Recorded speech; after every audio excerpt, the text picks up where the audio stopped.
Hello everyone, আমি সুস্মিতা। আমি আবার আজকে আপনাদের সামনে চলে এসেছি ছোট্ট একটা ব্লগ নিয়ে।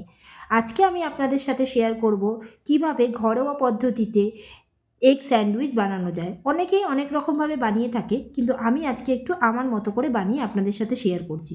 প্রথমেই ডিমগুলোকে সেদ্ধ করে নিলাম। এরপরে দেখুন আমি পেঁয়াজগুলোকে কুচি কুচি করে কেটে নিচ্ছি। এখানে তেমন কিছুই লাগে না, শুধু একটু পেঁয়াজ, একটু মেয়োনিজ আর একটু কাঁচা লঙ্কা। এরপরে দেখুন সেদ্ধ করে রাখা ডিমগুলোকে আমি একে একে গ্রেট করে নিই। এখানে আমি 4 থেকে 5টা ডিম গ্রেট করে নিচ্ছি। আপনারা পরিমাণ মতো ডিমটা গ্রেট করে নিতে পারেন। দেখুন ডিমটা গ্রেট করে নেওয়ার পর খানিকটা এরকম কনসিস্টেন্সি বা এরকম দেখতে হয়েছে। এরপরে এর মধ্যে একে একে অ্যাড করলাম আগে থেকে কেটে রাখা পেঁয়াজ কুচি, লঙ্কা কুচি। এরপরেই অ্যাড করে নিলাম হেলমান্সের মেয়োনিজ। আপনারা চাইলে অন্য মেয়োনিজও ইউজ করতে পারেন, এরকম কোনো ম্যান্ডেটরি নেই। এরপরে দেখুন পরিমাণ মতো মেয়োনিজ দেবেন, খুব বেশিও যাতে না হয়, খুব কমও না হয়। আর বেশি মেয়োনিজ হয়ে গেলে টেস্টটা অন্যরকম হয়ে যেতে পারে। তারপরে অ্যাড করে নিলাম একটু চাট মশলা আর পরিমাণ মতো নুন। ব্যাস হয়ে গেল। এরপরে আমি এইটার একটা ম্যাশ বানিয়ে নিলাম। দেখুন ম্যাশটা যাতে একটু থিক হয়।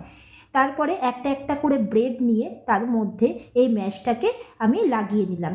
একটা সাইডে লাগাবেন এবং আরেকটা ব্রেড দিয়ে ওপরে কভার করে নেবেন, যাতে দেখতে খানিকটা এরকম হয়। আমি একে একে সমস্ত ব্রেডগুলোকে রেডি করে নিয়েছি ঠিক একই পদ্ধতিতে।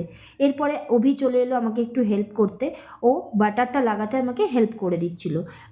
রুটির বোথ সাইডেই বাটার লাগাতে হবে যাতে ওয়েল কুকড হয়। বাটার লাগিয়ে কিছুক্ষণ তাওয়াতে ঢেকে দিলেই এপিট ওপিট করে নিতে হবে।